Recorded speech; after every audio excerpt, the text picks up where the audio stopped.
ಶ್ರೀ ಗುರುಭ್ಯೋ ನಮಃ. ಹರಿ ಓಂ.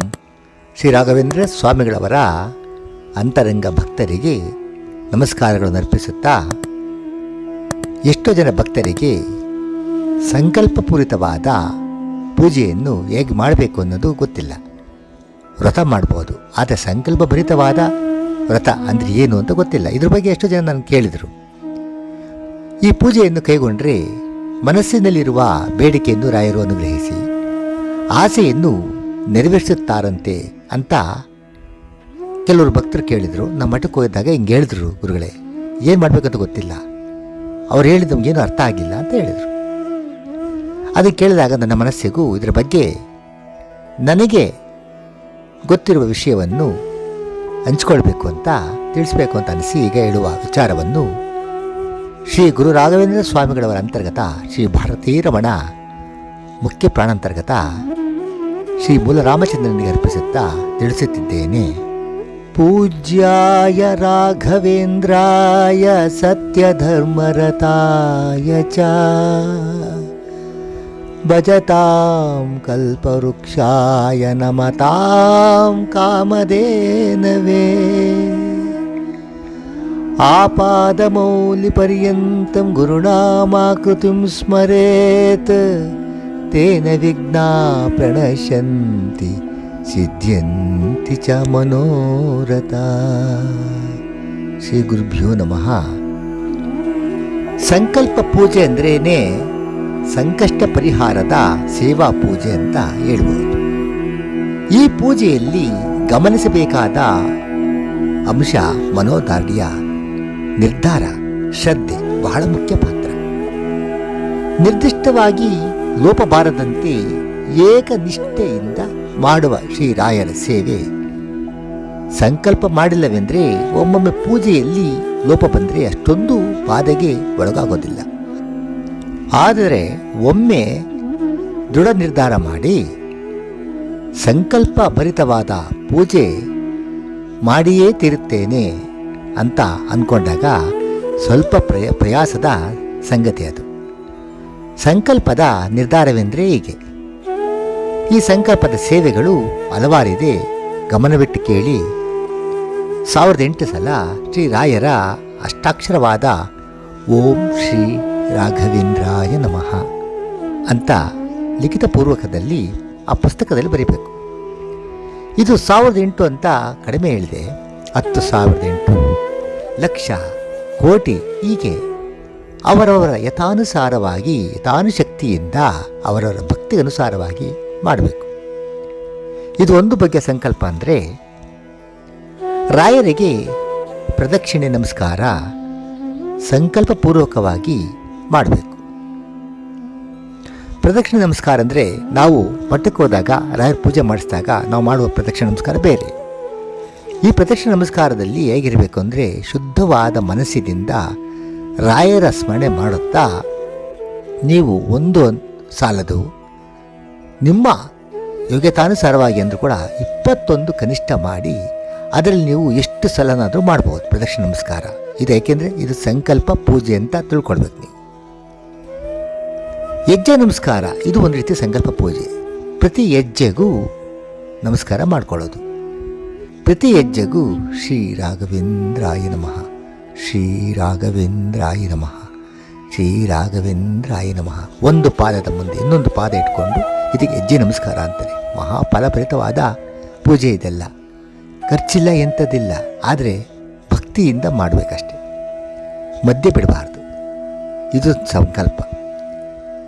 ದಿನಕ್ಕೆ 9 ಸಲ 18 ಸಲ ಶ್ರೀ ರಾಘವೇಂದ್ರ ಸ್ವಾಮಿ ಸ್ತೋತ್ರವನ್ನು ಭಕ್ತಿಯಿಂದ ಪಠಿಸಿ ರಾಯರಿಗೆ ಅರ್ಪಿಸುವುದು. ಅಥವಾ ಒಂದು ದಿನಕ್ಕೆ 5 ಸಲನಾದರೂ ಇಷ್ಟು ದಿವಸ ಮಾಡ್ತೀನಿ ಅಂತ ನೀವು ಸಂಕಲ್ಪ ಮಾಡಿಕೊಳ್ಬೇಕು. ರಾಯ ಸ್ತೋತ್ರ ಸಂಪೂರ್ಣವಾಗಿ ಶ್ರೀ ಪೂರ್ಣಬೋಧ ಗುರುತೀರ್ಥ ಪಯೋಬ್ಧಿಪಾರ ಕಾಮಾರ್ಯ ಮಾಕ್ಷ ವಿಷಮಾಕ್ಷ ಶಿರಾಸ್ಪುಷಂತಿ ಪೂರ್ವೋತ್ತರಾಮಿತ ತರಂಗ ಚರತ್ಸು ಹಂಸ ದೇವಾಲಿ ಸೇವಿತ ಪರಾಂಗ್ರಿ ಪಯೋಜಲಗ್ನ. ಇಲ್ಲಿಂದ ಯೋ ಭಕ್ತಿಯ ಗುರು ರಾಘವೇಂದ್ರ ಚರಣದ್ವಂದ್ವಂ ಸ್ಮರಣ್ಯ ಪಠೇತ್ ಸ್ತೋತ್ರಂ ದಿವ್ಯಮಿದಂ ಸದಾ ನಿಹಿ ಭವೇತಸ್ಯ ಸುಖಂ ಕಿಂಚನ. ಕಿಂಚಿಷ್ಟಾರ್ಥ ಸಮೃದ್ಧಿರೇವ ಕಮಲನಾಥ ಪ್ರಸಾದೋದಯಾತ್ ಕೀರ್ತಿರ್ದಿಗ್ವಿದಿತ ವಿಭೂತಿರತುಲ ಸಾಕ್ಷಿ ಹಯಾಸ್ಯೋತ್ರಹಿ. ಹೀಗೆ ಸಂಪೂರ್ಣವಾಗಿ ನೀವು 9 ಸಲ ಆಗಲಿ 5 ಸಲ ಆಗಲಿ ಅಥವಾ ಬೆಳಗ್ಗೆ ಮಧ್ಯಾಹ್ನ ಸಂಜೆ ಇವೆಲ್ಲ ಸಂಕಲ್ಪ ಇಷ್ಟು ದಿವಸ ಮಾಡ್ತೀನಿ ಅಂತ ಹೇಳ್ಕೊಳ್ಳೋದೇ ಒಂದು ಸಂಕಲ್ಪ ಪೂಜೆ. ನಿಮ್ಮ ಶಕ್ತಿಗೆ ಅನುಸಾರವಾಗಿ ಶ್ರೀರಾಯರಿಗೆ ಹೇಳ್ಕೊಂಡು ಮಾಡಬೇಕು ಅಷ್ಟೇ ಪೂಜೆ ಅಂದರೆ ನೀವು 1 ಸಲ ಮಾಡಿ 3 ಸಲ ಮಾಡಿ ನಿಲ್ಲಿಸ್ಬೋದು. ಸಂಕಲ್ಪ ಮಾಡಿಲ್ಲ ಅಂದರೆ ಸಂಕಲ್ಪ ಅಂದರೆ ಗುರುಗಳೇ ಈ ಥರ ನಾನು ಮಾಡ್ತಾ ಇದ್ದೀನಿ ಸಂಕಲ್ಪವಾಗಿ, ಈಗ ದಿನಕ್ಕೆ 9 ಸಲ ಮಾಡಲೇಬೇಕು, ಅದೆಷ್ಟೇ ಕಷ್ಟ ಆಗಲಿ ಇಷ್ಟು ದಿವಸ ಮಾಡ್ತಾಯಿದ್ದೀನಿ ಗುರುಗಳೇ ಅಂತ ಇದು ರಾಯರ ಮುಂದೆ ಒಪ್ಪಿಸೋದಷ್ಟೇ.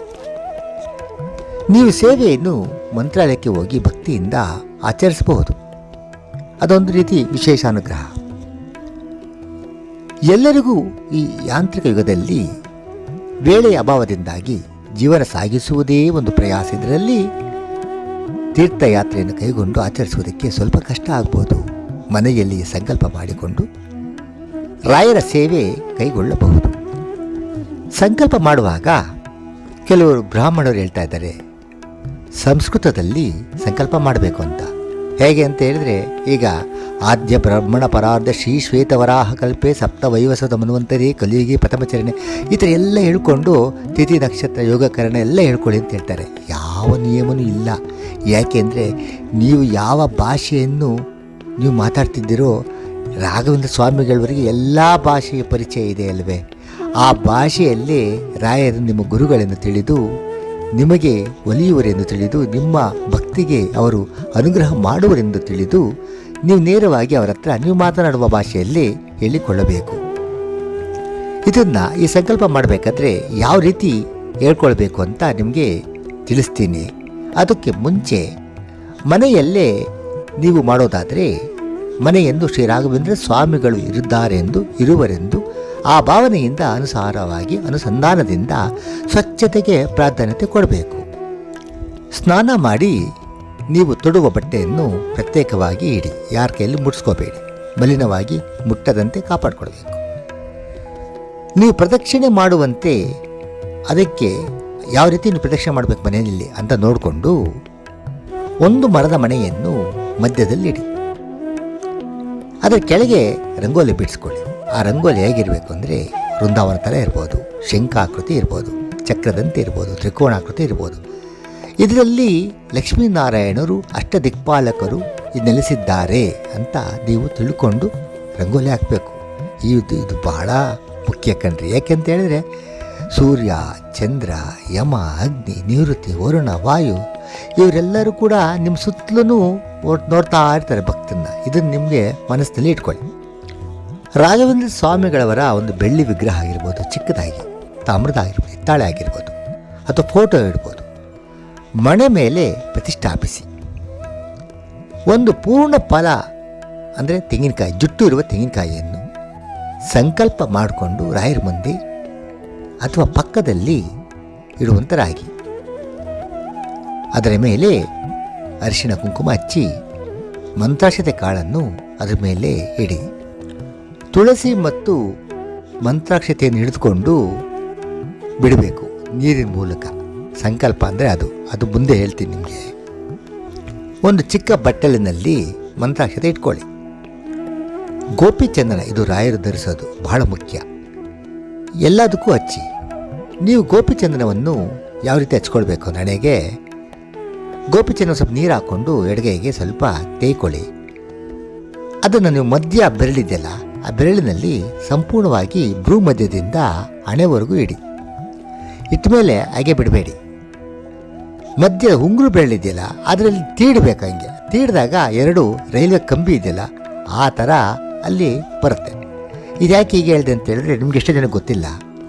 ಪ್ರಾಣಶಕ್ತಿ ಅಂತ ಹೇಳ್ತೀವಲ್ಲ, ಅದು ನಾಭಿಯಿಂದ ಊರ್ಧ್ವಮುಖವಾಗಿ ಭ್ರೂಮಧ್ಯದಿಂದ ನೆತ್ತಿವರೆಗೂ ಹೋಗುತ್ತೆ. ಅದಕ್ಕೆ ಅನಾಹತ, ಶುದ್ಧ, ಆಜ್ಞಾ, ಸಹಸ್ರಾರ ಇಂಥ ಸಹಸ್ರಾರ ಚಕ್ರ ಅನ್ನೋದು ಶಿರಸ್ಸಿನ ಮೇಲೆ ಇರ್ತದೆ. ಅರ್ಥ ಆಯ್ತಾ? ಅದು 2 ಕವಲಿನಂತೆ ಕಾಣುತ್ತದೆ. ಈ ರಾಘವೇಂದ್ರ ಸ್ವಾಮಿಗಳ ಮುಖದಲ್ಲಿ ನೀವು ಗಮನಿಸ್ಬೋದು. ಅದರಲ್ಲಿ ಇದೇ ಥರ ಹಚ್ಚಿರೋದು. ಯಾವ ರೀತಿ ಹಚ್ಕೋಬೇಕು ಅಂತ ನಿಮಗೆ ಹೇಳ್ಕೊಟ್ಟೆ ಅಷ್ಟೆ. ದೀಪವನ್ನು ಹಚ್ಚಿ, ದೀಪ ತುಪ್ಪದ ದೀಪ ಇದ್ದರೆ ಒಳ್ಳೆಯದು. ಅಂದರೆ ನೀವು ಪೂಜೆ ಮಾಡೋವರೆಗೂ ತುಪ್ಪದ ದೀಪ ಉರಿಯಲಿ. ಆಮೇಲೆ ಎಳ್ಳೆಣ್ಣೆ ದೀಪನ ಇನ್ನು ಸ್ವಲ್ಪ ಹೊತ್ತು ಉರಿಸ್ಬಿಟ್ಟು ಅದ್ರ ಪಾಡಿಗೆ ಅದು ಆರೋಗೋವರೆಗೂ ಬಿಡಿ. ಮತ್ತೆ ನೀವು ಪೂಜೆ ಮಾಡಬೇಕಾದ್ರೆ ಹಚ್ಕೊಳ್ಳಿ, ಸರಿನಾ? ಒಪ್ಪತ್ತು ಊಟ ಮಾಡಿದರೆ ಭಾಳ ಒಳ್ಳೆಯದು. ಆದರೆ ಆಗದಿದ್ದವರು ಫಲಹಾರ ಸ್ವೀಕರಿಸಿ, ಅದೂ ಆಗದಿದ್ದವರು ತುಂಬ ಶಕ್ತಿಹೀನತೆಯಿಂದ ಕೂಡಿದಾಗ ಊಟ ಮಾಡಿ ದೇವರಿಗೆ ಅರ್ಪಿಸಿ ಅಷ್ಟೆ. ನಡುಮನೆಯಲ್ಲಿ ದೀಪ ಹಚ್ಚಿಟ್ರೆ ಕೆಲವರು ದೊಡ್ಡ ಗೊತ್ತಿಲ್ಲ, ತಪ್ಪು ತಿಳಿತಾರೆ. ಅದಕ್ಕೋಸ್ಕರ ಅದು ಉರಿಯಷ್ಟೊತ್ತು ಬಿಟ್ಬಿಟ್ಟು ಆ ದೀಪನ ತೆಗೆದುಕೊಂಡು ದೇವ್ರ ಮನೆಯಲ್ಲಿ ಇಟ್ಟರಾಯಿತು. ನಡುಮನೆಯಲ್ಲೇ ಯಾಕೆ ಇಡಬೇಕು ಅಂದರೆ ನೀವು ಪ್ರದಕ್ಷಿಣೆ ಮಾಡೋರಾದರೆ ಮಾತ್ರ. ಇಲ್ಲ ಅಂತ ಹೇಳಿದ್ರೆ ನೀವು ಬೇರೆ ಥರ ಪೂಜೆ ಮಾಡಿದಾಗ, ಸ್ತೋತ್ರ ಮಾಡಿದಾಗ ದೇವ್ರ ಮೇಲೆ ಇಟ್ಕೊಂಡು ಮಾಡ್ಬೋದು. ದೀಪ ಮಂದಗತಿಯಲ್ಲಿ ಉರಿತಿರಬೇಕು. ಮನಸ್ಸಿನಲ್ಲಿ ರಾಯರ ಹೊರತು ಯಾವ ವಿಷಯ ಕೂಡ ನಿಮಗೆ ಬರಬಾರ್ದು. ಎಚ್ಚರಿಕೆಯಿಂದ ಗಮನಿಸಿ.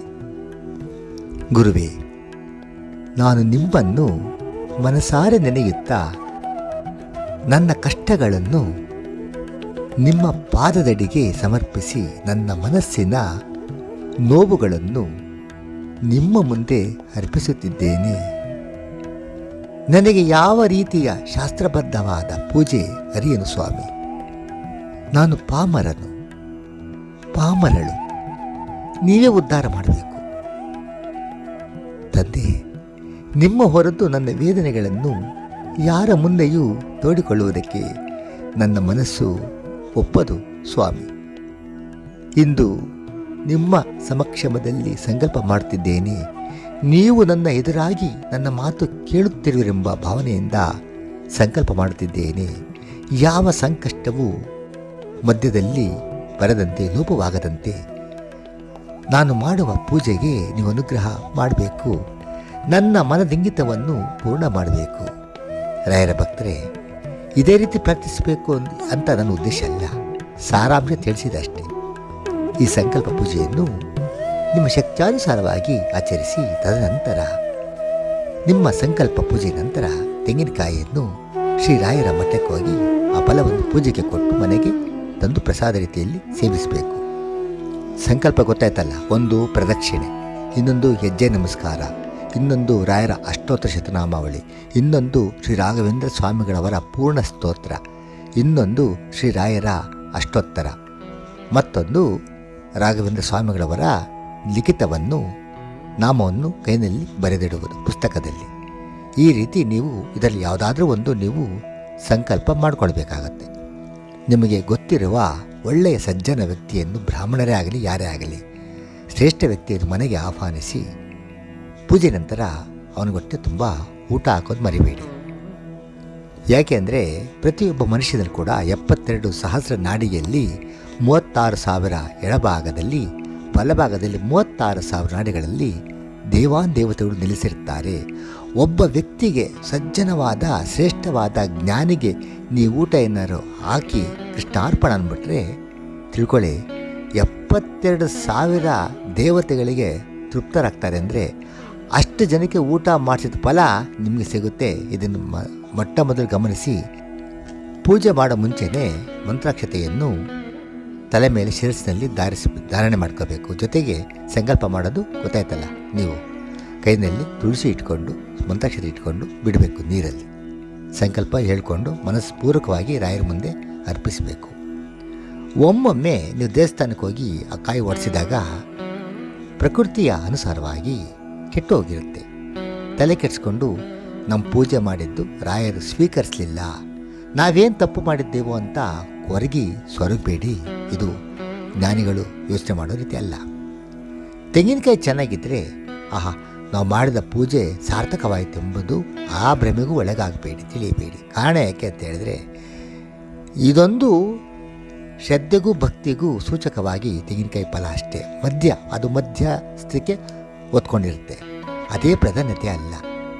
ರಾಯರ ಬಗ್ಗೆ ನೀವು ಅವರ ಚರಿತ್ರೆಯನ್ನು, ಅವರ ಗುಣವನ್ನು, ಅವರು ಯಾವ ರೀತಿ ಬದುಕಿದರೆಂಬ ಅವರ ಮಹಾಪವಾಡಗಳನ್ನು, ಅವರು ಯಾವ ರೀತಿ ಕಷ್ಟಪಟ್ಟರು ಅನ್ನೋದನ್ನು, ಭಕ್ತರಿಗೆ ತೋರಿದ ಅನುಗ್ರಹವನ್ನು, ಇವೆಲ್ಲವೂ ನೀವು ಸ್ಮರಣೆ ಮಾಡಿ ರಾಯರನ್ನು ಭಕ್ತಿಯಿಂದ ನೆನೆಸ್ಕೊಂಡ್ರೆ ಇದು ಮುಖ್ಯ.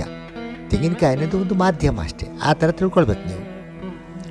ತೆಂಗಿನಕಾಯಿ ತೊಗೊಂಡೋಗ್ಬೇಕಾದ್ರೆ ಮಠಕ್ಕೆ ಕೊನೆ ದಿವಸ ಜೊತೆಗೆ ಯಥಾಶಕ್ತಿ ಸ್ವಲ್ಪ ಅಕ್ಕಿಯನ್ನು ಮತ್ತು ಬೆಲ್ಲವನ್ನು ಸಮರ್ಪಿಸಿ ಶ್ರೀ ರಾಘವೇಂದ್ರ ಸ್ವಾಮಿಗಳವರ ಅಂತರ್ಗತ ಶ್ರೀ ಭಾರತೀ ರಮಣ ಮುಖ್ಯ ಪ್ರಾಣಾಂತರ್ಗತ ಶ್ರೀ ಲಕ್ಷ್ಮೀ ವೆಂಕಟೇಶ್ವರ ಪ್ರಿಯತಾಂ ಪ್ರೀತಭವತು ಅಂದರೆ ಇದೆಲ್ಲ ಹೇಳಕ್ಕೆ ಬಂದಿಲ್ಲ ಅಂದರೆ ಸರ್ವಂ ಶ್ರೀ ಕೃಷ್ಣಾರ್ಪಣಮಸ್ತು ಅಂತ ಭಕ್ತಿಯಿಂದ ನಿಮ್ಮ ಕಷ್ಟವನ್ನು ಮನಸ್ಸಿಗೆ ತಂದುಕೊಂಡು 2 ಭಕ್ತಿಯ ಕಣ್ಣೀರು ರಾಯರ ಮುಂದೆ ಸುರಿಸಿ ಅವರ ಪಾದವನ್ನು ನೆನೆಸಿ ನಿಮಗೆ ಅನುಗ್ರಹ ಮಾಡಿಯೇ ತಿರುತ್ತಾರೆ. ಇದು ಸತ್ಯ ಸತ್ಯ ಸತ್ಯ.